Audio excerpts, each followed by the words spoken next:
I'm trying to figure out, like, were the balls attached to you when you broke up with Madison, or did you leave it up down there with Mason jar? Did you put your balls inside Mason jar and cover the lid before you came down there to Madison and break up with her?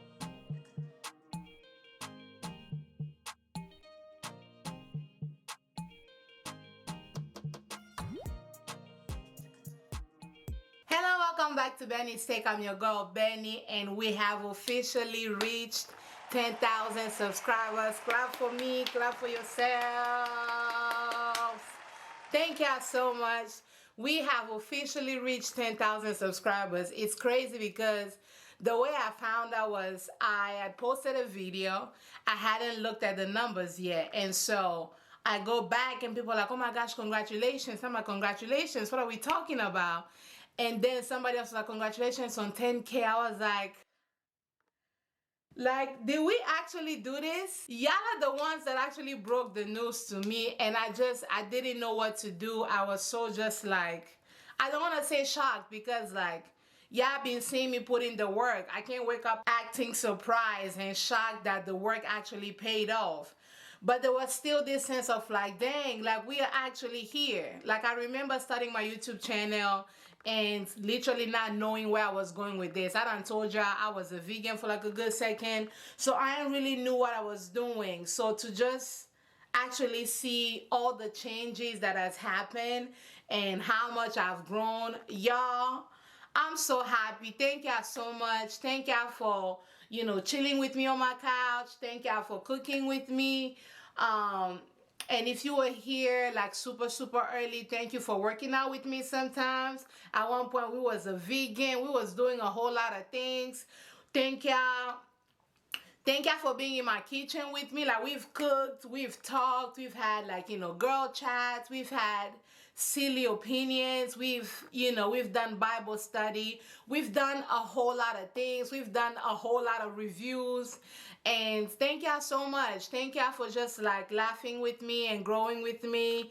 This is literally just the beginning, and to celebrate, I wanted to go ahead and do a giveaway to the name right here, this handle right here. Thank you so much. I always see your comments. I always see your support. Thank you very much. I am going to go ahead and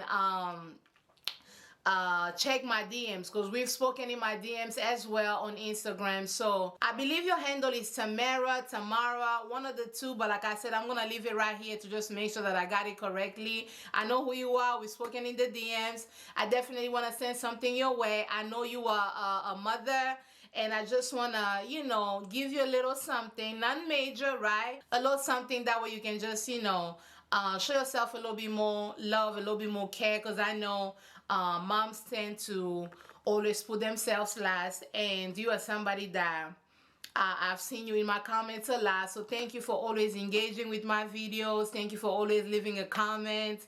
Thank you for always leaving like multiple comments. I really appreciate it, and I appreciate all of y'all that have been like recurring, like coming on my page over and over again. I appreciate y'all.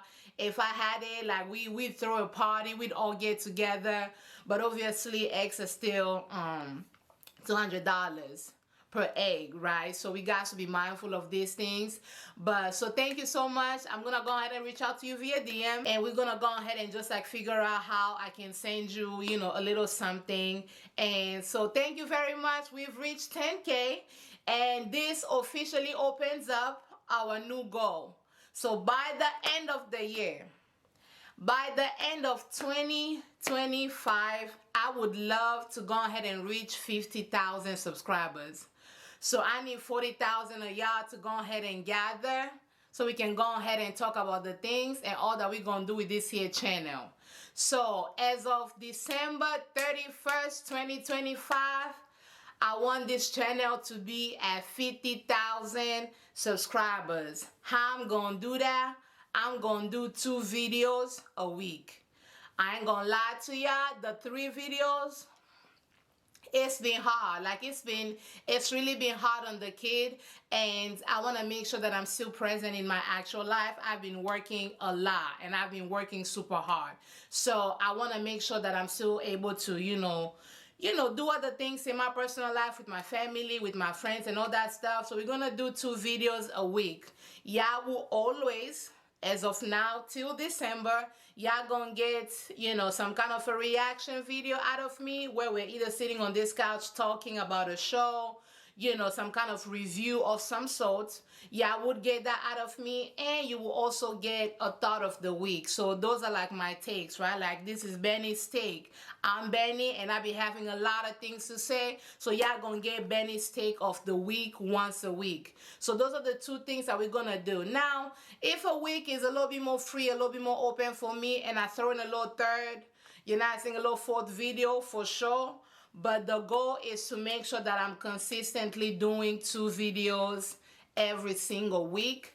And I believe that's going to push us, forward as far as reaching the 50,000 subscribers goal. Okay, we are family. On this here channel, we are all children of God. Okay, and we're trying to get the saints together, okay, and reach 50,000 subscribers. So that means when you see my videos, like it, share it, comment on it, do whatever you gotta do. But I'm so excited. So thank y'all so very much, and let's get into the foolery that is Love is Blind season 8. So Love is Blind, this season has been a little slow, I'm not gonna lie.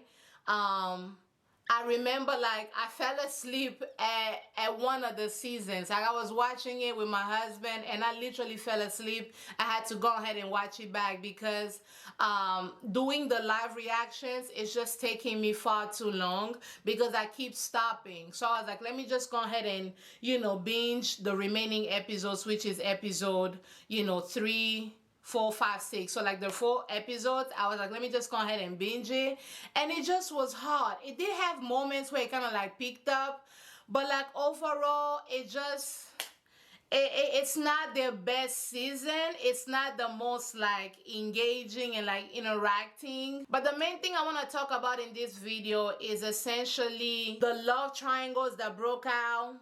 Our good sis Brittany sharing with the people of God that she's bisexual, and whatchamacallit, and Alex, and the way he decided to go ahead and dig right, okay, dig right on Mason. We're gonna be discussing how men are the biggest pick-me's to other men that I've ever seen. We're gonna talk all about that. But if you haven't caught my first episode and second episode review, definitely check it out. Those ones I did live. It's already gonna be here. I'm gonna attach it to this video at the end, and I'm gonna leave it somewhere here as well. But we're gonna be talking about episode 3 all the way to episode 6. So episode 2 ended with Meg, right? Like deodorant, natural deodorant Meg, who was on a date with Mason, okay, Mason Jar. So we had our good natural deodorant sis on a date with Mason Jar. So our good brother Mason Jar, at the end of episode 2, done told this baby, talk about, oh, I really like you, like you're very just like chill and cool. I love your energy, but like I leave here feeling more confused. And our good sis was like, dang, I'm not confused, but like I'm gonna keep, I'm gonna stay here and try to confuse you a little bit more. She goes into the lounge, she letting the girls know like, oh, I feel like he should know, right? Like he's my only connection here. I'm into this. I'm not confused. And I just want somebody that's gonna be like, fully committed to me, this, that, and the third. Episode 3 opens up. Our good sis natural deodorant Meg decides to go ahead and let our good brother Mason Jar to go ahead and just like explain himself a little bit more. And this is what she had to say. Like an energy shift yesterday. And you said you get confused when you leave our date. So I was like, what does that mean? A bit changed for him. Because when I leave the pods, to be honest with you, like I feel more confident. Yeah. I'm like, I really like this guy. I just wanted to make sure like you're not like, I'm confused in like a way of like, this might not be it. I feel more confident. Yeah. I'm like, I really like this guy. So she brings this up and she's like, yo, I'm low-key confused because whenever I leave the pot, I'm talking about clarity. I'm clear. Okay? The logos before me, I'm clear. I know we're supposed to be sitting down there down the street doing our yoga, outside. We're supposed to be going to Trader Joe's together. We're supposed to be doing retreats together. right? Like we're supposed to be walking around in the woods barefoot. You know what I'm saying? We're supposed to be getting our little, you know, conspiracy theories on. Like, this girl is like, I see a future with you. I really like you, right? Mason Jaw, the night before, and told this baby that he was always confused. But when this girl came back, like, okay, I want to get a little bit more clarity. Does this mean like you confused as in like you not seeing this for us? Does this mean like you confused as in like I'm not your spare rib? You know what I'm saying? Like, explain to me what that confusion mean. This is what our good brother Mason Jaw, this what he had to say. I've never connected with anyone really the way that I've been connecting with you. Okay. I've never connected with anyone the way that I've been connecting with you all my life, and never had no connection with nobody the way that I've been connecting with you. That was his response. Just more confident whenever we get out of the pods. Okay. I'm genuinely more confident whenever we get out of the pods. Last time he done said he always confused. He don't be knowing. He be leaving the pods more confused. They don't love is blind, but he be leaving the pods extra blind. I'm talking about blind and Boo Boo the Fool. That's how he be leaving the pods. But exactly 24 hours, if not less, later, this baby gonna say, I've never been more confident in anything than I am with you. I love your energy. Because when you be going around doing this right here, okay, barefoot, I love that energy. When you be sharing with me your sober high thoughts, I be loving that energy. That's what this baby told Megan. I just needed to hear that. Yeah. And like get a little bit of affirmation. Mason, I feel like I have not connected with anyone like this in a really long time.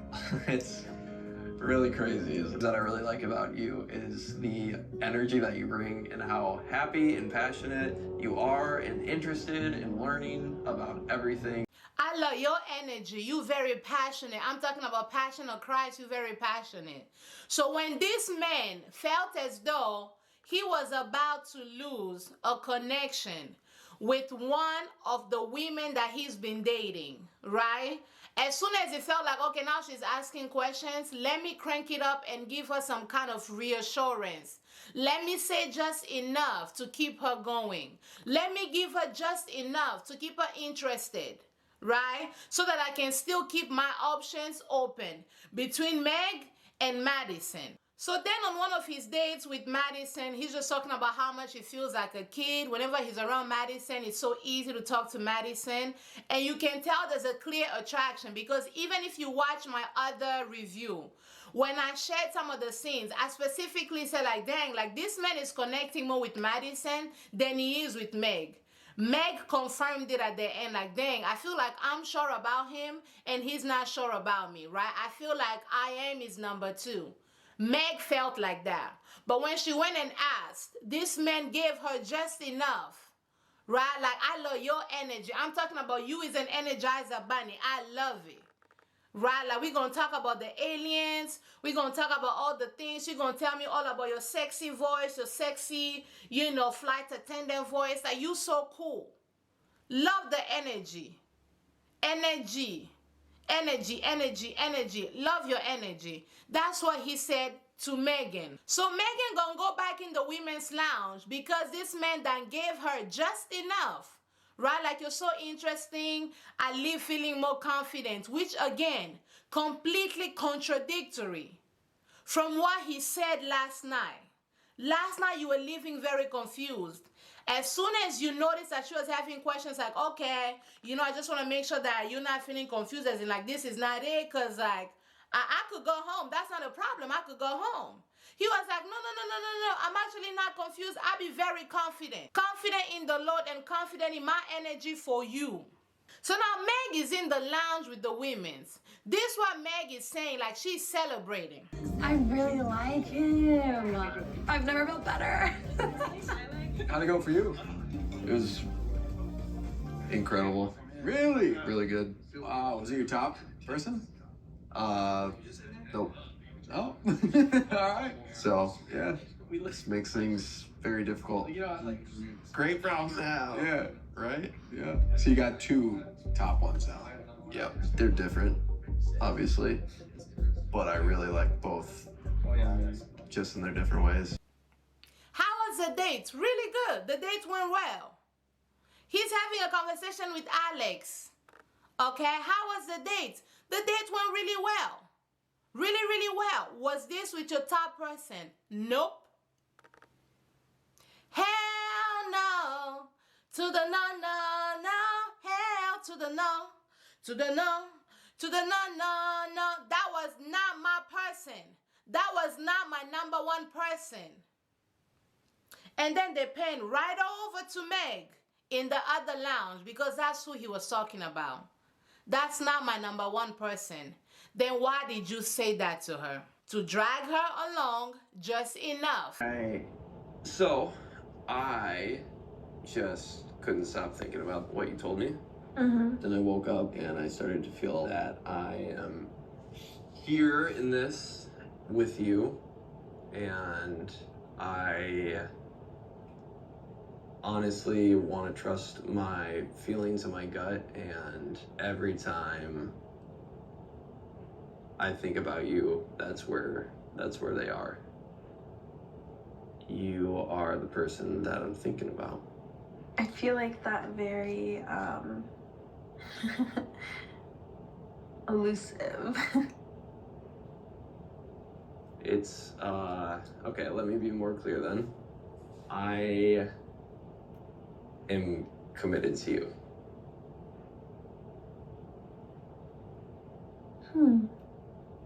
So Wow. that's where I'm at. Time to think it over, and that's what I came up with. Okay. I didn't expect you to come to any conclusion, but I appreciate you affirming me in that way. It means a lot to me. And yeah, I do like hearing that. Okay. So then eventually we have Madison who figures out like, you know what, I think I'm feeling Alex just a little bit more, and I think it's time for me to just, start having these difficult conversations as far as like, okay, maybe Messenger can go ahead and explore his other connections, right? So she's on a date with Messenger and she's just kind of like, oh, I feel like, my connection with the other person might be a little bit stronger, and I also know who you're connecting to. That girl is like all in for you. I know, she's really feeling you, and you are essentially her number one. And I just kind of like feel, like this is, my connection is a little bit better. And I also have, your other connection, Megan, at the back of my mind. And I feel like, this is not our story. Meaning me and you, Messenger, we're not going together. I'm not the lead to your Messenger. We're not going to go together. And I feel like your connection with the other person, Megan, okay? Natural deodorant, Megan, is and might be a little bit better. And I know you have maybe some preconceived notions of me, but I just wanted to show you that I'm not that person anymore. Just in the same way that you used to be anxiously attached, I used to be avoidantly attached. And we as humans can grow and learn and get kind of hurt when you're like, I don't know if I'm dating you because I've dated you before. And I was like, how? Yeah. Hearing about some of your past experiences, I'm not that person. Well, I believe you and I trust you, and I also wanted to say that I apologize. It was intense. It came off very strong, and I didn't mean for it to. I don't want you to feel like you can't bring up concerns or anything, but yeah, it felt like after that you kind of shut down on me. And that was disheartening a little bit. Guys shouldn't take past relationship traumas into new relationships. So now you have Madison on a date with Alex, and they were talking about, I think one of the questions was like, oh, I'm going, let's talk about aliens, right? Like, if an alien came, what's the first thing that you was going to say? Alex going to be like, oh, I'm going to tell them that I love them, and we just going to figure out a way to just, be all together, happy-go-lucky, right? Like, I want to be their friend. And then she going to come back and say, oh, I'm going to give them a Diet Coke or a McChicken or something. I'm going to give them food. We were talking about just food and, giving the aliens food, and somehow it took a turn all the way into, more trauma. And I'm like, Madison, girl, I love you, but it's just like you have a knack for turning everything into a traumatic experience. However, comma, period. Alex is somebody that thrives off of talking about deep ass shit.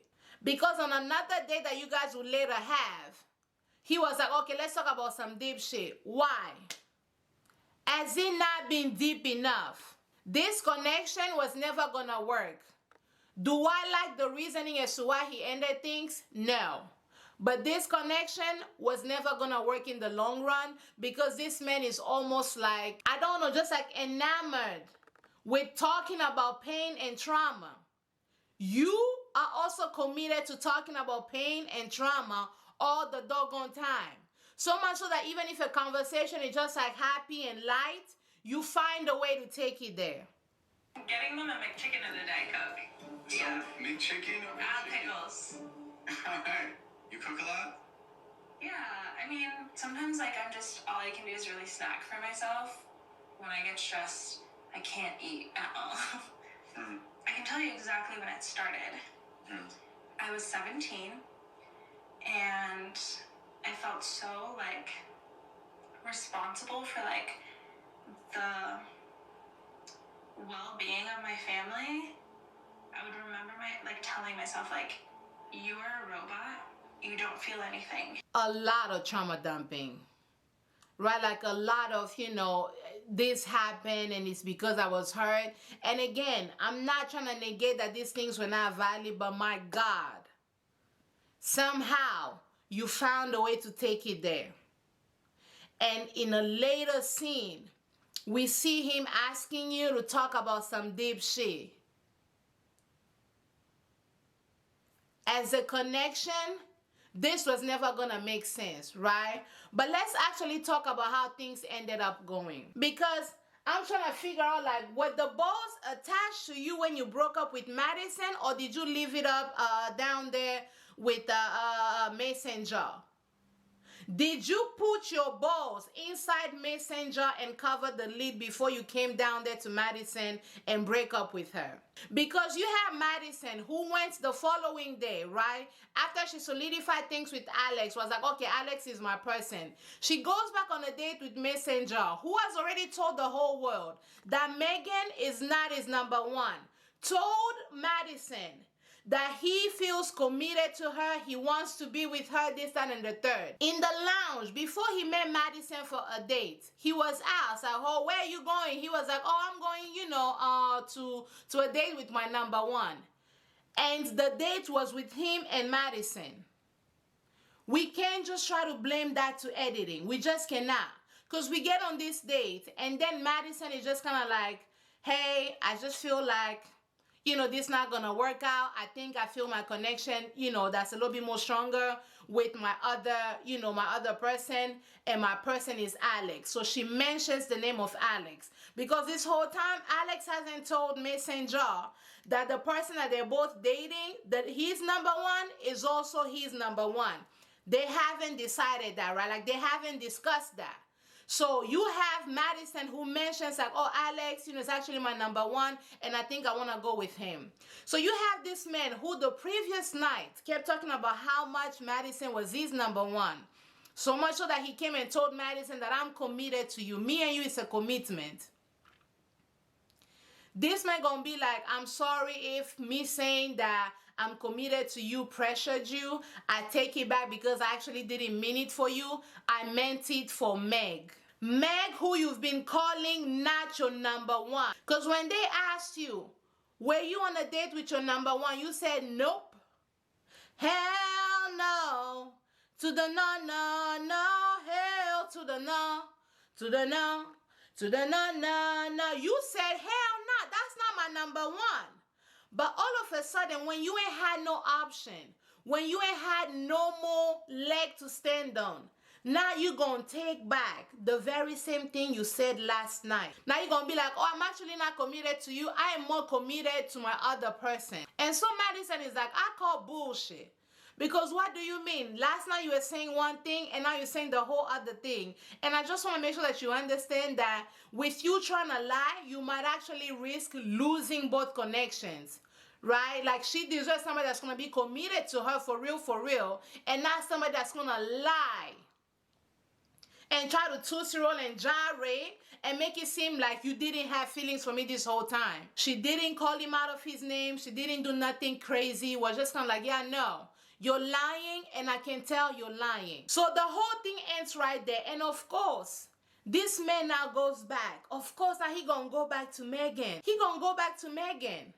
I'm going to buy you natural deodorant. As a matter of fact, I'm going to make this natural deodorant with you. Because all my life, it was always you. I've been knew from day one that it was always you. Now, Madison, I will say this. I would have kept my mouth hush when it came to bringing up Megan's name at all in your date with Messenger. I would have kept her name out of the conversation. I would have just been like, you know what? If you're not committed to me, sure, live your whole life. Right? I wouldn't have tried to mention like, oh, Megan, you might lose Megan to this, that, and the third. Because then when Madison goes back into the lounge, Megan was like, dang, like, why would you speak for me? Why would you say that? Like, I don't know what I'm going to do, but why would you go speak for me in that sense? Like, I need to hear both sides of the story for myself. And she was like, yeah, I didn't say like, you should go break up with him. I'm not telling you what to do. But I just told him that out of his lies, he might actually risk losing 2 women for not being, decisive, right? Like for not standing 10 toes on actually what he wanted and lying throughout the process. And so Meg is just kind of like, oh my gosh, like I don't know what I'm going to do. They get on the date and Meg, I'm talking about spine a line. Okay? Spine a line. That baby stood on business. She was like, yeah, no. It sounds to me like you are only here with me because you no longer have another connection. You did not validate the feelings that you have for me. You never actually gave me enough for me to stand on. You just gave me breadcrumbs, right? You gave me breadcrumbs just enough for me to keep, going around. But you were never really committed to me.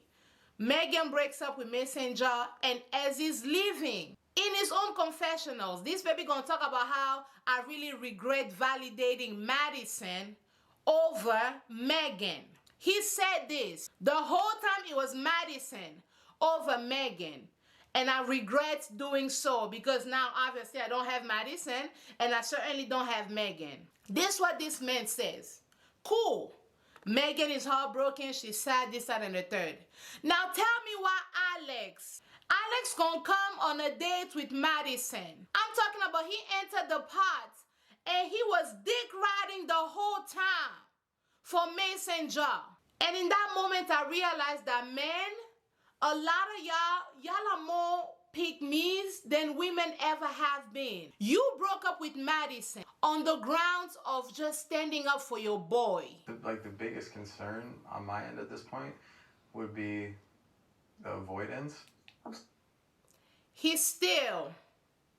We on a date with Madison. He still comes back talking about, oh, you so avoidant. I'm still concerned about you being avoidant. What I told you from my last review. Alex, what I told you from my last review. This woman, in the moment where you're feeling a little bit more anxious about the connection, she affirmed you. Next date, she pulled up with her little Berlin or something. Gave you Berlin. For you to keep for like the night or like a night or two or something. Like, I'm here with you. Yes, you apologize about like, oh, I didn't want to come across as in like, too aggressive with the whole avoidance thing. And, I'm so sorry. And she was like, dang, like you're coming a lot too strong at me. And I understand that trauma, how that works. So I got you my Berlin or something. For you to just know that I'm here. I'm committed to you. I'm not avoiding this. I'm not avoiding my feelings for you. I'm here. She did exactly what you asked her to do. Affirm you. This baby been affirming. I'm here. I'm fighting for us. I'm not leaving. I'm not running away. I'm not like your ex. Yet and still, you're going to bring this up again. Oh, I'm concerned about the avoidance. This baby going to be like, well, I still am here. Still here, aren't I? You are, But how do I know that you're not going to get on a plane and leave? Hypothetical scenarios. Hypothetical scenarios. How will I know that you're not going to get on a plane and leave? Where is the evidence that's supporting that? Walk me through how you landed on her catching a plane and leaving. If this ain't just like trauma from your other relationships. So she's asking like, okay, are you having this fear that you're going to come into the pods and I'm not going to, I'm not going to like choose you? Like, where is this coming from? Because I've ended my other connection for you and I've told you. I've already ended the other connection. I'm here and I'm here only for you.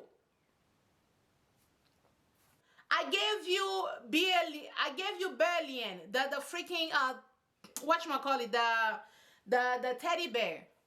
I gave you Berlin to hold on to for long night, to let you know that I'm committed. This scene before it started, they did like a gift exchange.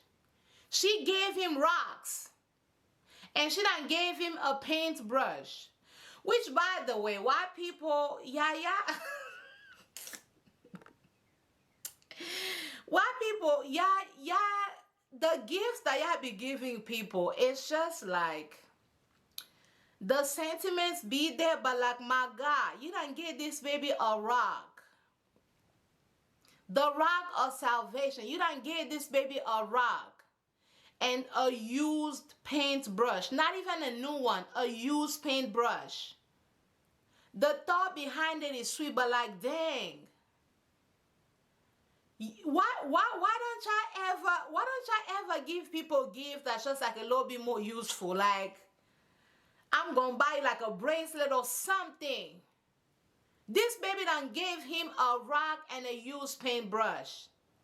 And he done gave her like the grandma's, old, drawing books or whatever the case, and they were just like able to talk about it. But I'm guessing, she has to give it back because again, that's the grandmama's, drawing book or whatever. But like, why y'all be giving people gifts that don't make no doggone sense, but somehow make a lot of sense to y'all? Comment down below, do y'all want rocks and used paint brushes for y'all birthday and from y'all partner? Like, what? But nonetheless, the rock of salvation and the used paintbrush was yet another way of her showing up for you. I'm here. I love you. I'm here. I'm committed. I ended things with this other guy. I'm here with you. I'm committed. Why are we still talking about the avoidance? Why? What evidence have you gathered from your time in the past with her? What evidence have you gathered that she gonna avoid things and she gonna leave you? Walk me through. Because right now, all I'm seeing is an insecure little boy from high school that was given a wedgie front and back. Okay? Front and back. That's all I'm seeing in the past. I'm going to make you Tootsie Roll. I'm going to make you gyrate. I'm going to make you do backflips. Simone Biles backflips. Nothing you do going to be enough. That's all I'm seeing. An insecure boy who should be going down there in the locker room and hiding again and getting the hell off my screen, trying to find love blindly, and then getting mad at the person, trying to love them blindly. Because you have an hypothetical fear about a hypothetical scenario that there's no evidence to back. Alex, like, you weren't nervous that you'd walk into this pod and I wouldn't be here, right? No, I don't think so. I don't think so. I don't think so, but maybe there's like a 3% chance in my brain. No. You just gotta trust. Trust that I mean what I say. Yeah. I do like you a lot, Madison. I like you I too. think you're an awesome girlfriend. Thank you. That's like my favorite part of coming in here is just talking to you about the day and like what happened and relationships in your life and Yeah, I was like excited last night to just like come in and be like, this is what happened today. I cried 5 times. Like, yeah. I kind of love the drama. Well, My favorite thing about the day is coming in here and talking to you about all the past hurts and all the relationships that you've been through and all the things. And I actually like the drama. And it was at this moment that I realized, like, wait a minute. Yes, Madison loves to talk about a good deal of all the bad things that been happening to her. However, comma period, Alex, you create the ground. You thrive off of that.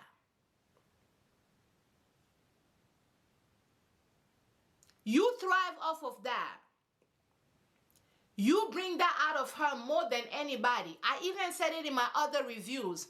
She seemed to have been having a little bit more fun with Mason Jar. They were talking about, you know, sex. They were flirting. They were laughing. Interest out of other things. But with you, it was just like pain and suffering. All my life, I had to fight. That was all y'all talked about. And you liked it. Y'all need to heal from that, both of y'all. But like it made sense why y'all date felt so heavy all the doggone time. You played a role in that. You like that.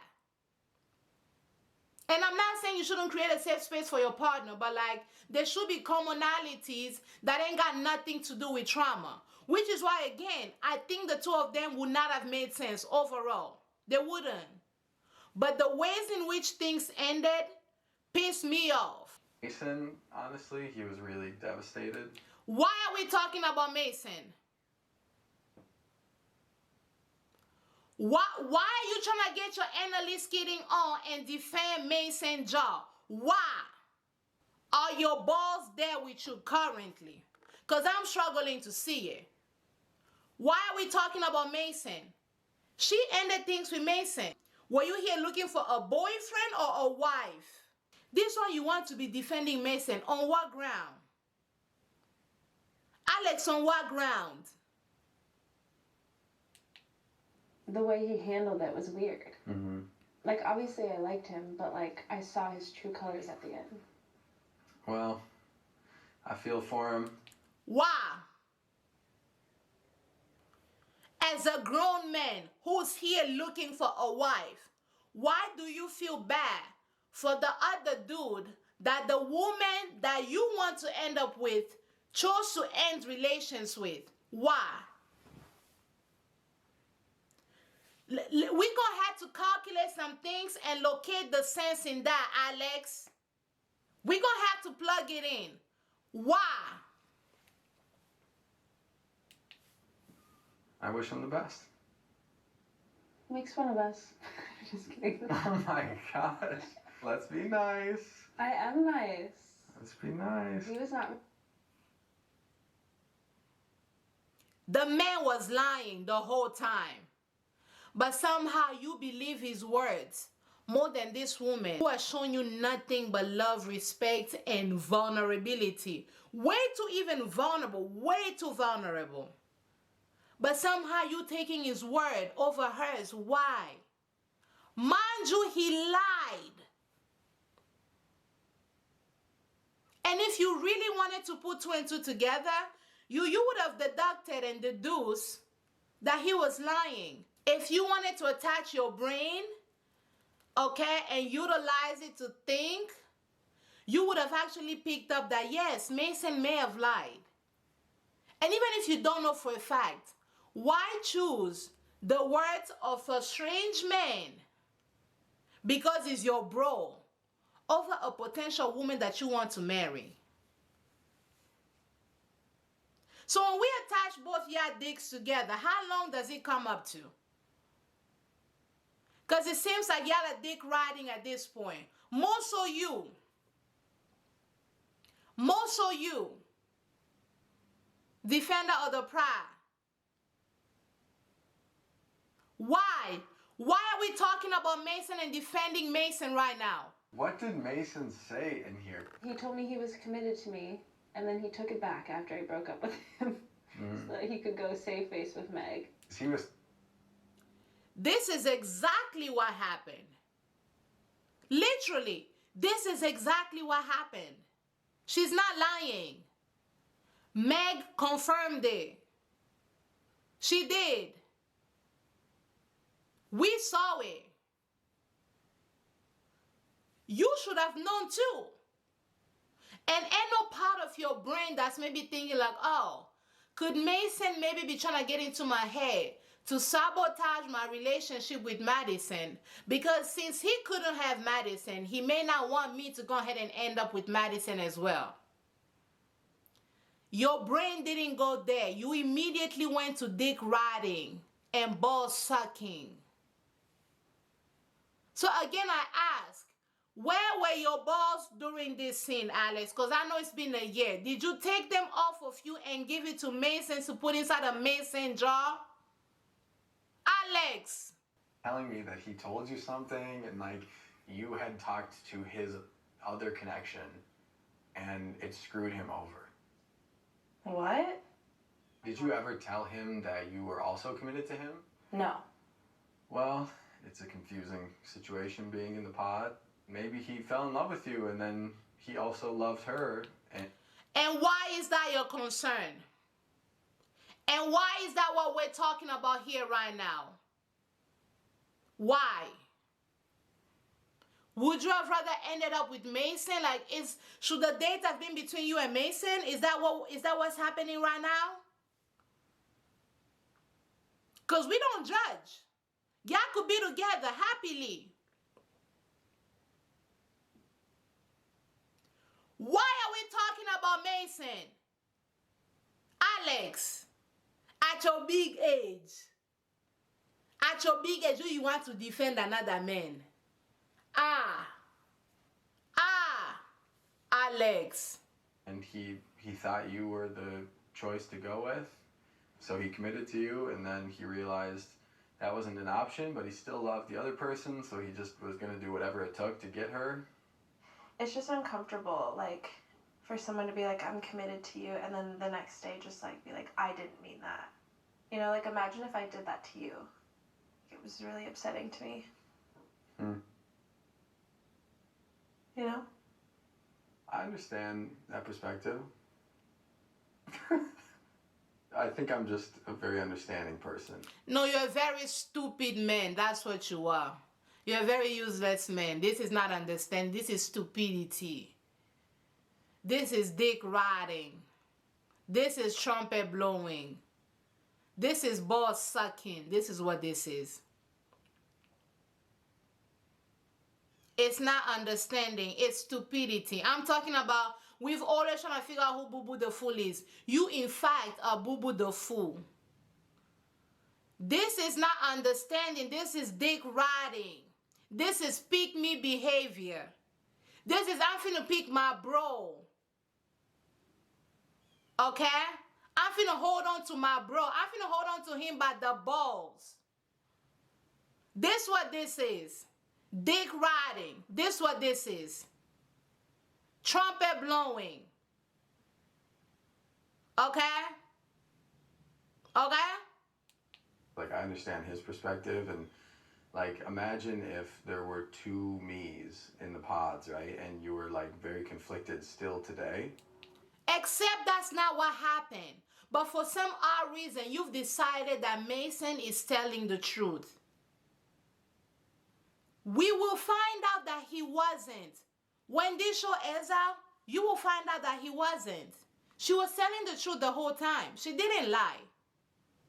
Should she have maybe brought up the whole conversation back to Megan? Girls talk. And she told you this, like, yeah, we girls, we be talking. There's no malicious intent behind it. And Mason lied the whole time. The whole time.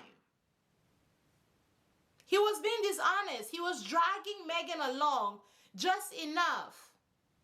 The number one was always Madison. So to blame Madison for the fact that Meg didn't choose, you know, to be Boo Boo the Fool and go with Mason as his second choice, that's kind of crazy to me. And for you to turn around and be the defender, I'm talking about defender of the pride. I'm talking about Annalise Keating, Olivia Pope. Why?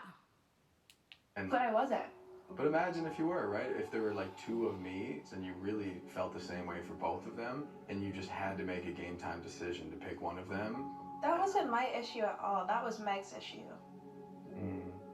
I knew he was dating other people. I was not bothered by that at all. Mm. She was, though. My issue was that he said something and then took it back. Obviously, everyone makes mistakes and like whatever, but that was just like, you don't do that. Like, you should know better at your big age. Exactly. I guess I wasn't there, so I don't know what really happened. But somehow you believe Mason. Because why? Men want validation for men like it's nobody's business. I'm talking about men, y'all want to be approved by your bros. Like, y'all want your bros to dab y'all up, like, what's up? Like, y'all want that. Dick riding. You weren't there, but somehow you've decided that Mason was telling the truth. It's just hard to believe her. Why?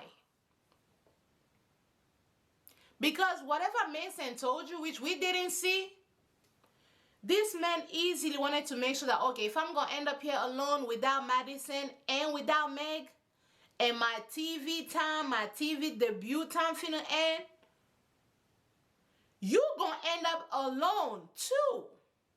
You want a dick ride. Okay? You want to bump coochies. You want a dry hump with Mason Jar. That's why we're here. You want him to pick you so bad. You want to be approved by him so bad. I just know what he told me. Yeah. Well, I don't really trust his narration of the story at this moment. Well, it's in the past. Is it? So it's all good now. Is it? Yeah, I guess so. I get that you're understanding, but I almost feel invalidated in that. No, I think you're completely valid. I also think he's completely valid. Valid in saying that he's committed to me and then taking it back. I just appreciate his perspective. I also appreciate yours, and so I see everyone's perspective. Again, PICKMESHA.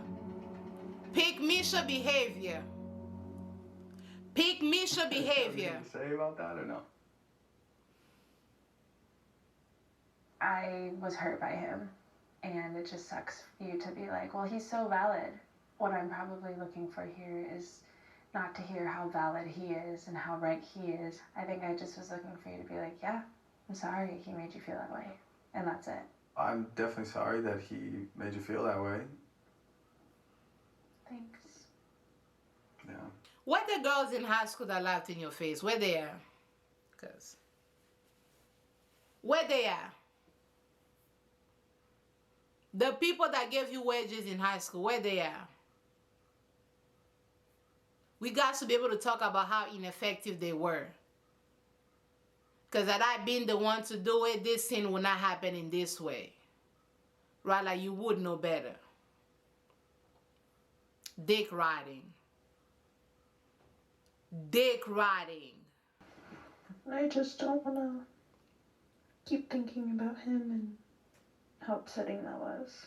I think he was just confused. Like he didn't try to like cause conflict or anything. I just don't want to hear about it, honestly. Well, what else did I talk about? I don't know, if you like kind of ruined the mood. I know. Okay, 20 years from now, let's say it's Christmas morning, and I want to get... Nigga, I'm not finna talk about no Christmas with you. No. So after all this, he decides to go ahead and end things with her. And I immediately... pissed me off. Like I've seen a pair of roaches with better reasoning skills. You know what I'm saying? Like I've seen 5 pair of roaches combined, you know, who've been able to think way better than you have. Slow. I've seen a sloth move faster. Letting go of this woman to what? Just stand strong, stand proud for your boy over a scenario that he was absolutely in the wrong. He lied. He wasn't confused. He lied. He lied. He lied. But somehow you were more committed to being chosen and being like, oh, you know, I'm just like one of the bros. Then you were validating this woman that you've dated, a potential partner. At this point, you don't deserve to be with nobody. Because if you're going to choose your boys, and I'm putting that in quotation, over your partner, you don't deserve to be married to no woman. Okay? You need to find you the nearest man that's willing to go ahead and have you hooked by their balls. You need to go ahead and use both your hands and hold on to them and have them drag you around town. That's what you need to do from now moving forward. Because evidently ain't no balls attached to you that you're going to sit over here and dick ride for a man. Suppose that was the case. Why do you care? This woman ended things with him. I think I like Alex better. Why do you care?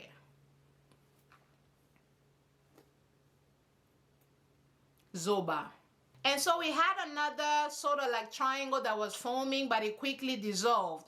This was between Devin, Brittany, and, you know, Virginia. And come to find out, Augustus Brittany shared that, you know, she's bisexual. She's dated women in the past. And, you know, some of them have even seen themselves essentially like, you know, wanting to be married to her and having a family with her. But she just never saw that for herself. She always saw herself with like a man. And so Devin asked, like, okay, so was it just like one person that you dated? Like maybe just, you know, like let's say like a phase? Or is it just like then like you're actually bisexual? There are times where you're also attracted to women. And she was like, it wasn't just one person. I am attracted to women too. I've dated women. I'm capable of dating women. Like I like women like that. And so Devin was just kind of like, okay, thank you for sharing.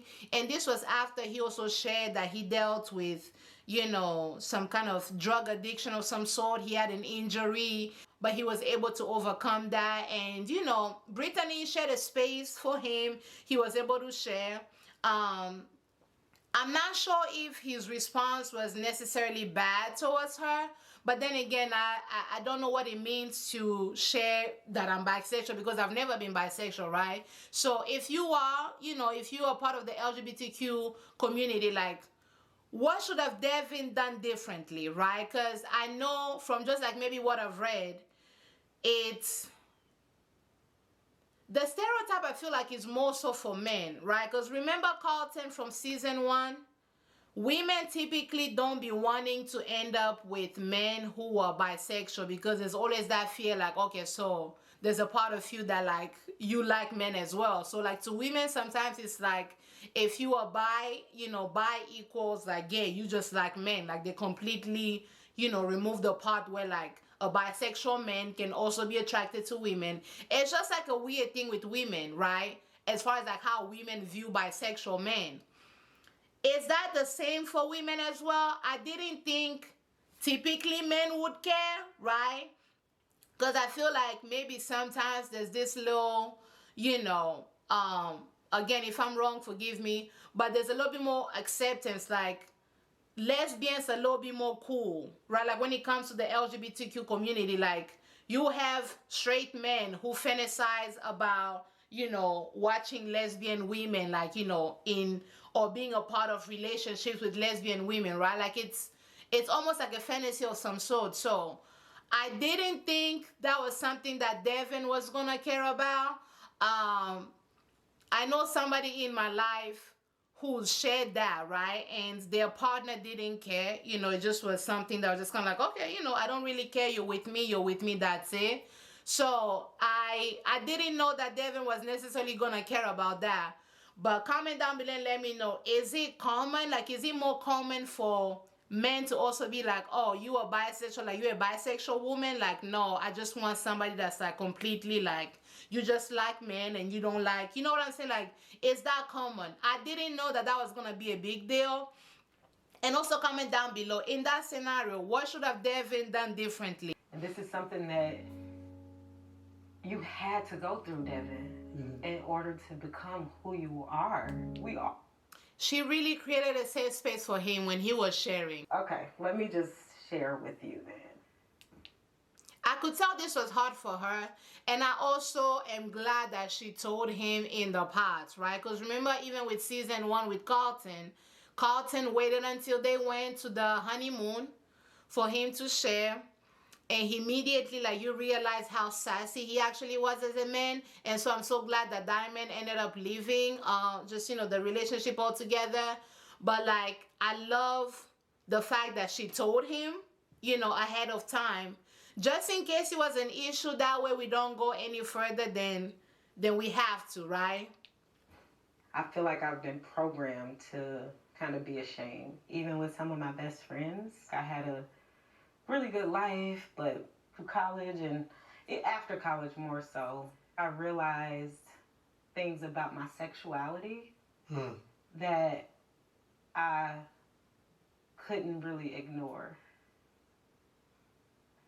I've had a few experiences throughout my life, and the last experience that I just had just opened my eyes up to other possibilities as well. And granted, I've never seen myself dating or like being with a woman seriously. The young lady that I was with, she can see that. She's like, I thought, you know, we may be married. But for me, it's just like, I don't see what you see, girl, you know? Do you guys think that maybe this was a little bit of that shame that she speaks of poking through? Because it almost felt like she was trying to play it safe. Right, like, well, they see that I don't, like, they see that I don't, and I was just kind of like, that's interesting. I wonder if this is that shame that she was raised to have towards, like, you know, her sexuality.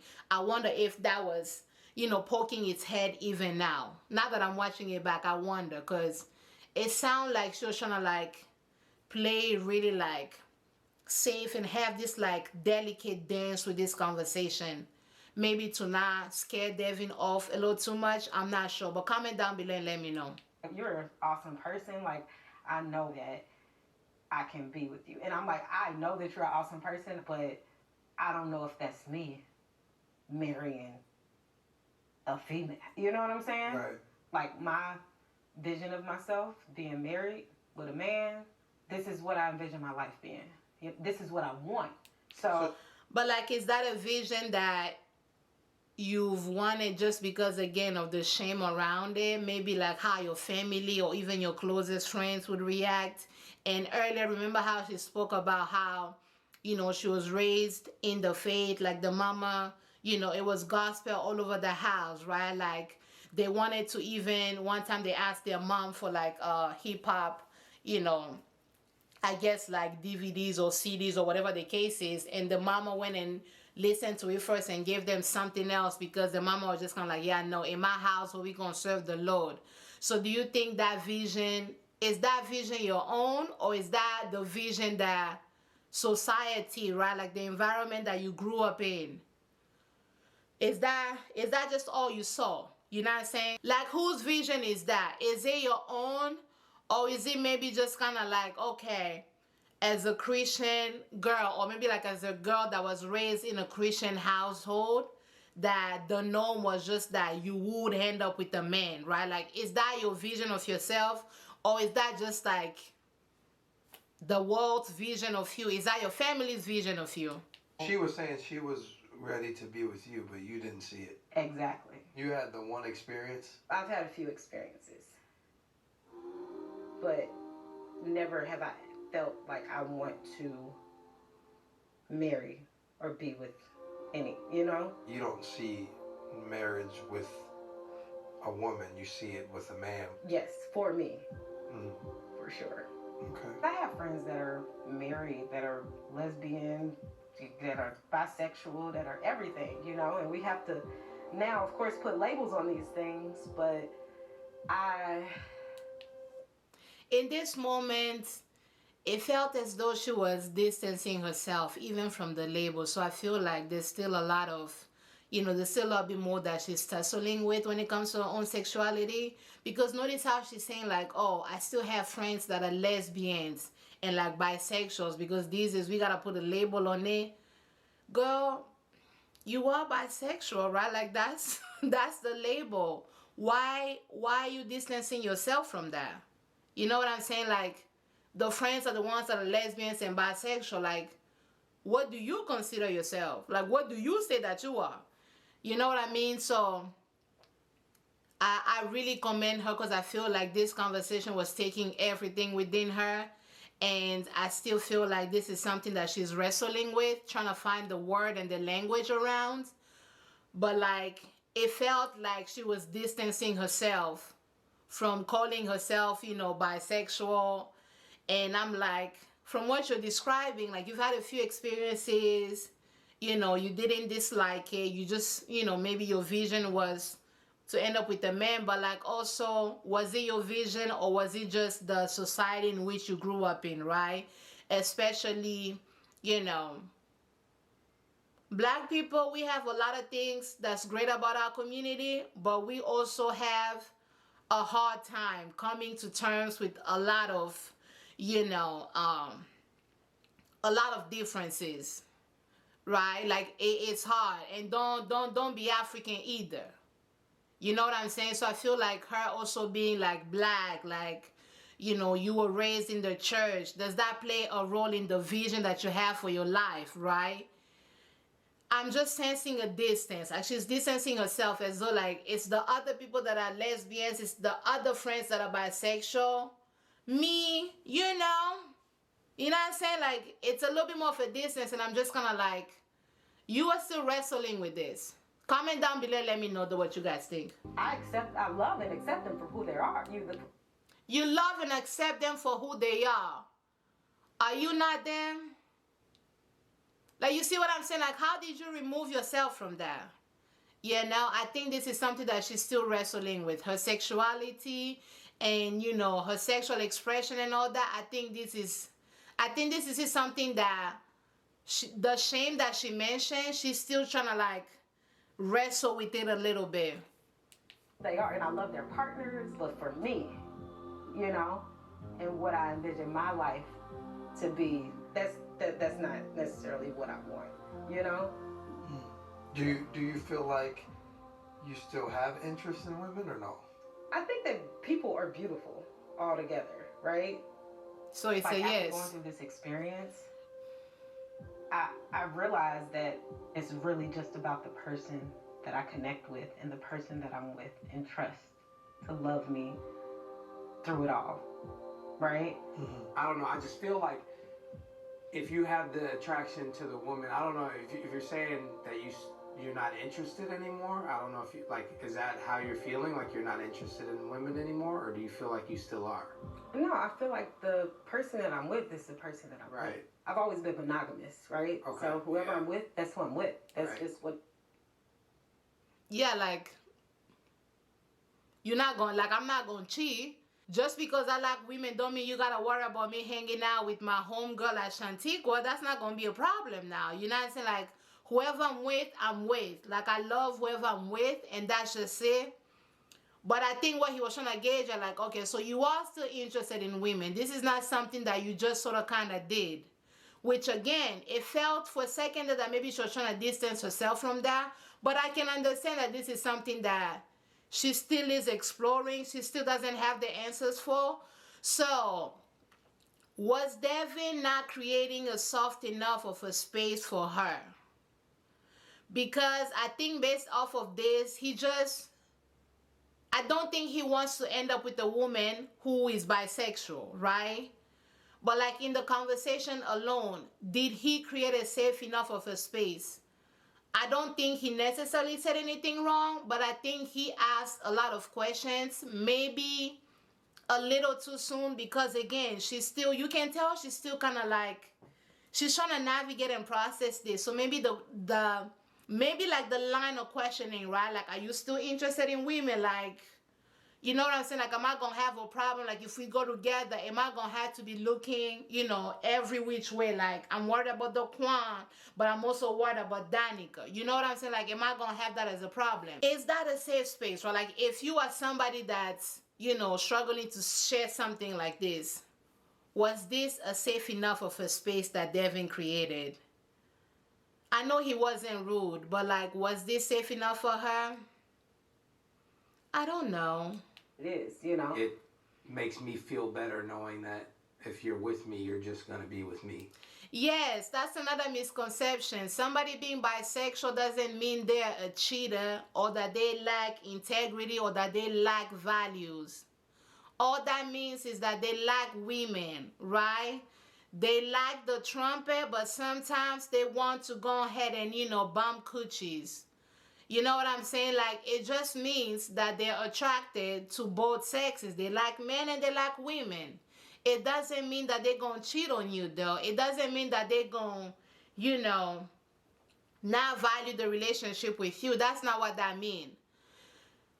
Some people just don't have respect, right? Because, like, remember from the last season when we had, Tyler and Ashley, and come to find out Tyler was sleeping, you know, with, you know, his best friend who is gay and at the time was married, and they have like 3 kids together, right? Because like at this point, I don't even believe the whole thing of like, oh, you know, it was a sperm donation. It wasn't no sperm donation. It was, at this point, there's been enough evidence to show that this was all natural, allegedly. Please don't come at me, right? But you had her who, yes, that woman, let's say, struggled with, like, you know, being faithful. She was unfaithful in her marriage. But it doesn't necessarily mean that people who are bisexual or who are gay, that they are just like liars and cheaters who do not respect the partners that they're with. You know what I'm saying? People that do that and they're gay, they're just terrible people. They're not cheating because gay people cheat. They're just cheating because they themselves do not have boundaries and they do not have respect for themselves. Well, I do appreciate you for being able to be transparent and speak those things to me. I feel like it's a lot for me to process because I think it's just because I've never like been with someone that has been with like the same sex. Mm-hmm. But it doesn't change how I feel for you as a person and that I think that you're an amazing person. I don't know if that matters. It's definitely something to think about. For sure. For me. I've never said some of these words to anyone ever in my life. Dang. I'm not gonna lie. It would have been very comforting to hear on your side, like, oh, they don't matter. You know, like, oh, I don't care. But at the same time, I have to understand and respect your perspective. Right. I'm not saying that it's gonna be something where I'm like, you know what? Nope. Like I wasn't ready to hear what I heard. Right. So I'm just processing it and trying to really understand what you're saying. Yeah. She would have loved to hear like, yeah, I don't care. Like I said, in my personal life, that's something that I've experienced. You know, somebody that I know, it just was like, yeah, I don't care. It was a woman who was bisexual towards the men, and the men were just kind of like, yeah, I don't care. It would have been great for her too. I could tell this made her sad. You know, he wasn't rude. I still maintain he wasn't rude. He wasn't disrespectful. This is something that took him for her loop for sure. And he holds the right to be like, okay, I don't want to be with somebody, you know, who's been with the with the same sex. The same way Diamond was valid in season 1, the same way I believe he can choose what he wants and how he wants his partner to be. But at the same time, I felt bad for her. I'm not gonna lie, I felt bad for her because, yeah, it would have been great if he just was like, yeah, I don't care. I just love you and that's just it. But it wasn't. And I know that's something that she's gonna wrestle with. And then they end up just like breaking up. Not on this scene. Eventually they break up and it was amicable. It wasn't you know, it just was cool. She wasn't like, you know, no extra like the way Carlton was in season 1. She wasn't that. She just was like, yeah, you know what I'm saying? Like, you know, I feel like it's better. You know, it was very amicable, and I'm sure, you know, whenever they meet that it'll be cool. But comment down below, like, this was a very interesting conversation, and I wasn't sure. I did feel for her though, because again, like I said, this is something she's wrestling with, and I know this conversation must not have been easy to have, and for you to have this conversation and have it not go with a resounding like, yeah, I don't care, girl, like, live your life, I love you, you love me, that's it. To have the response not be that, I'm sure that was heartbreaking. So comment down below and let me know. Let's briefly talk about Mr. I don't know what Black Lives Matter is. I ain't really knew about, you know, rest his soul, our good brother George Floyd, even though that happened in the very place where you live at, right? And so Sarah, when he asked you to marry him, you really wasn't sure. And so part of me just kind of like, why did you decide to go with him? Why did you decide to say yes to him? You are somebody that has tried their best to be informed and be in tune and actually care and pay attention to Black people and the injustice that's happening in the world, right? Like, you have made it a point to educate yourself. You've made it a point to at least try, right? You have your sister who's gay. Like, you've made it a point to remove yourself from the privilege of being like a white, heterosexual woman in this country. You've tried to open yourself to care about Black Lives Matter, to care about Asian Lives Matter, to care about minorities in this country altogether. Why were you entertaining this man who was letting you know that he ain't got no thoughts about the killings of Black people? You ain't got to know all of the details of the details, but like, you ain't had no thoughts about Black Lives Matter, right? I'll give it to you. Say you didn't know about George Floyd, which again, I'm finding that hard to believe, right? Because again, this broke out all over the world. 2020, this broke out all over the world. Say you don't know about that. But the term itself, Black Lives Matter, you don't have thoughts on that.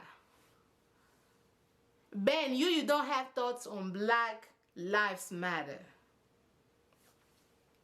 Sarah, you said yes to this man. It's giving Undercover MAGA. And he go to mass every Sunday. I'm talking about the most racist people in this country, the most racist people in the world, they're at church.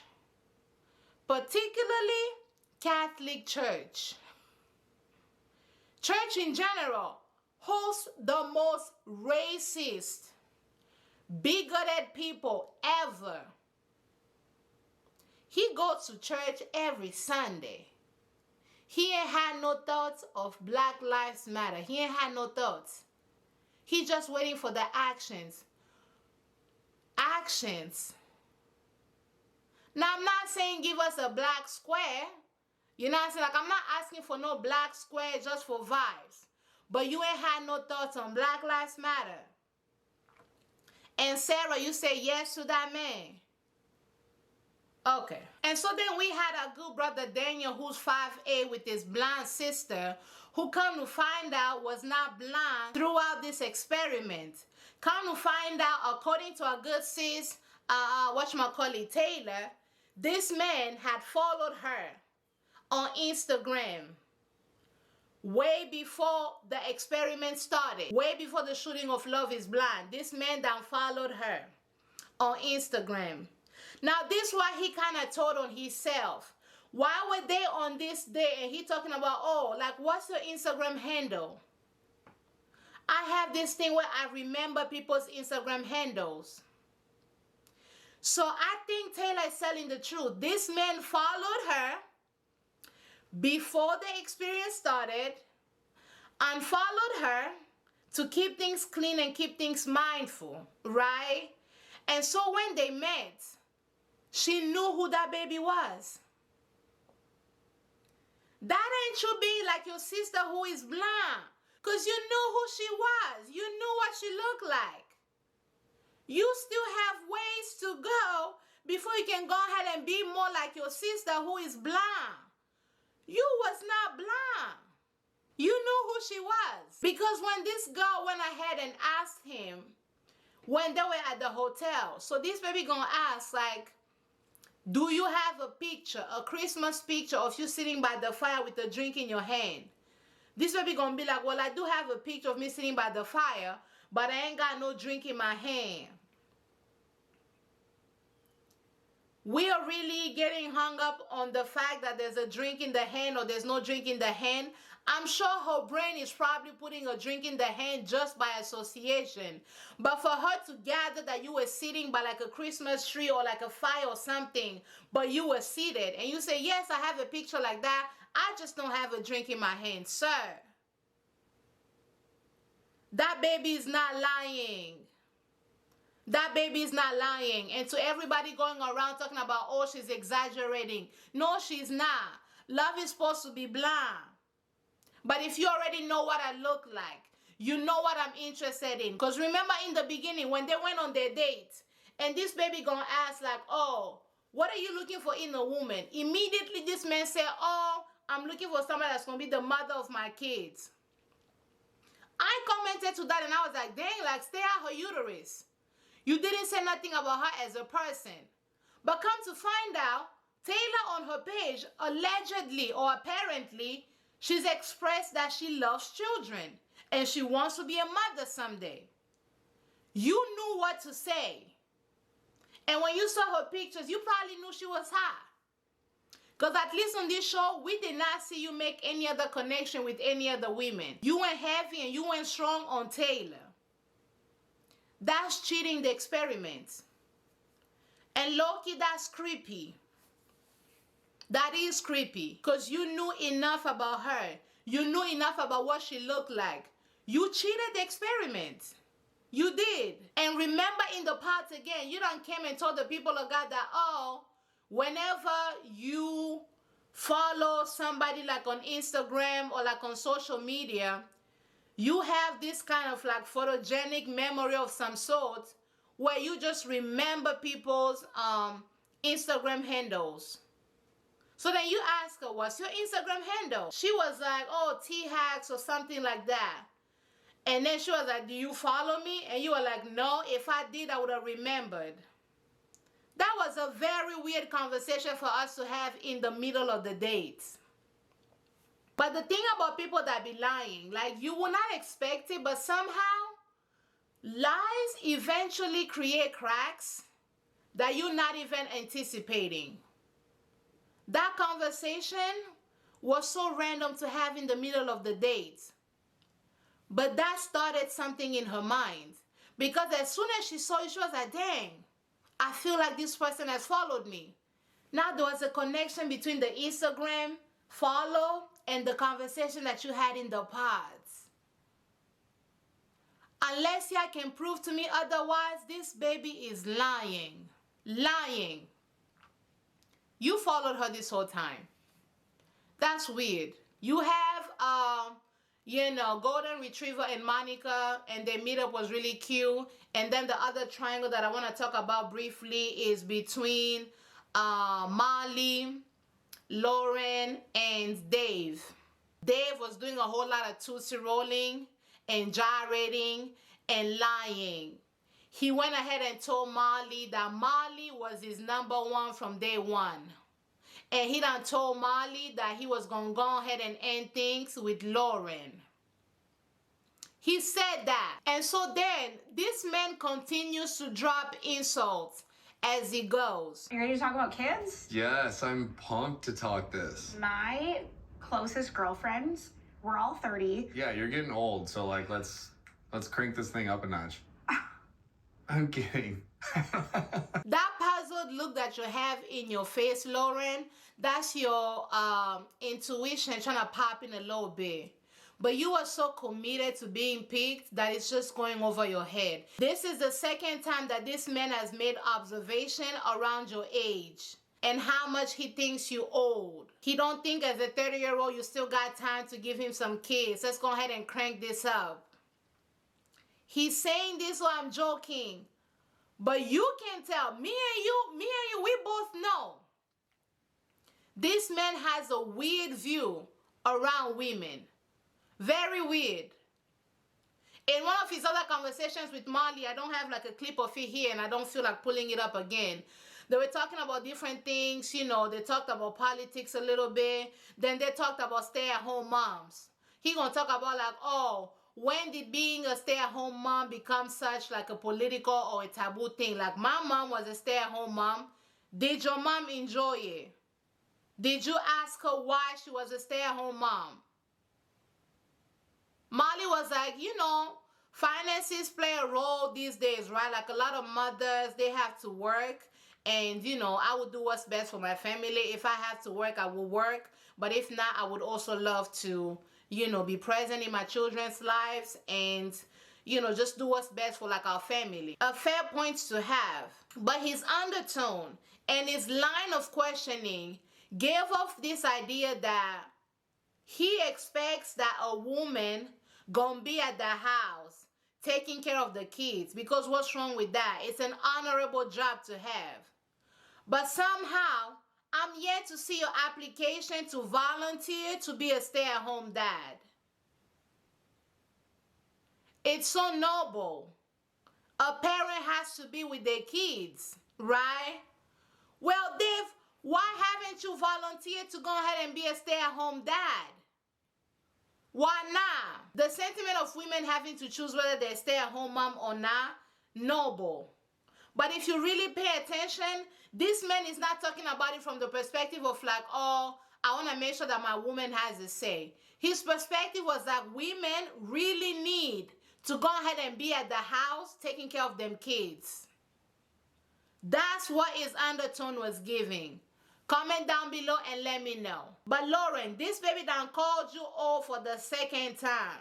You've had the same face, but somehow you are still here. He had all these dates with Molly, praising Molly for not being super emotional because he just loves that she's not emotional and they just want to have fun together. He not trying to be as emotional as all these other people that are trying to be emotional. Just throwing like shade.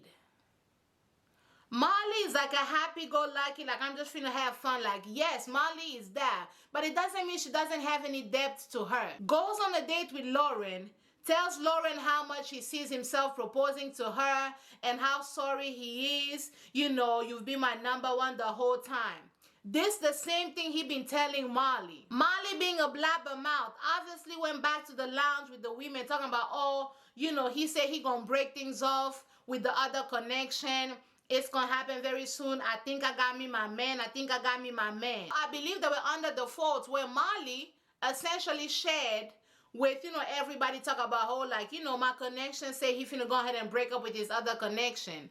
So, Lauren, of course, hears this, and this baby is turning red. I'm talking about tomato, okay? Pasta sauce red.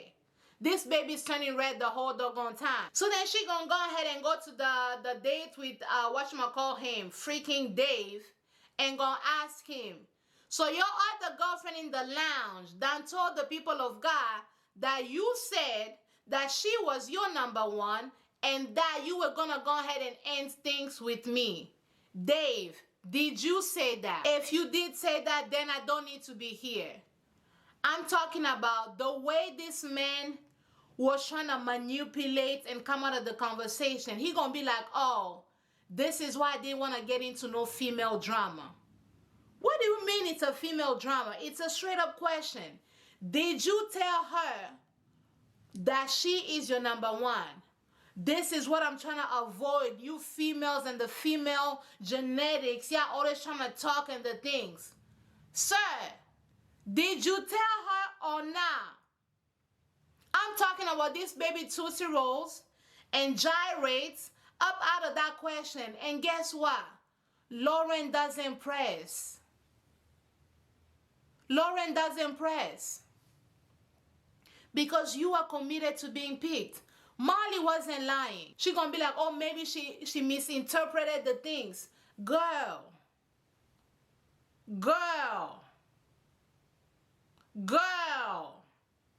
I honestly don't know if Molly knows that it's me that is also talking to you. This is what I didn't want to happen, is get caught up in the girl drama. I don't think it's girl drama. I wish we would have talked about this before right now. Oh, I wish we would have spoken about this sooner. Did you or did you not?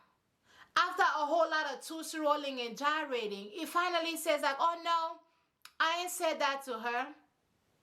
And Lauren, that's what you wanted to hear. And you still haven't told me what reason would Molly have to go ahead and lie.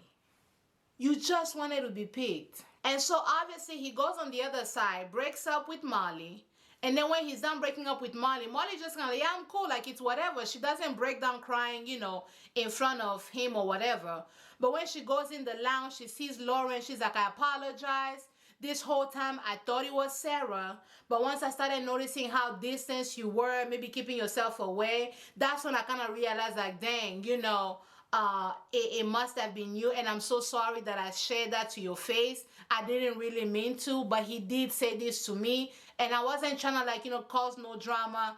And this Lauren gonna be like, yeah, I think he was... he was trying to tell us, he was trying to play with us a little bit, but I forgive you, I ain't got no problem with you. Girl, what's there to forgive? And even after she tells you this, this girl was actually crying, she was being honest. The whole time, Molly never lied.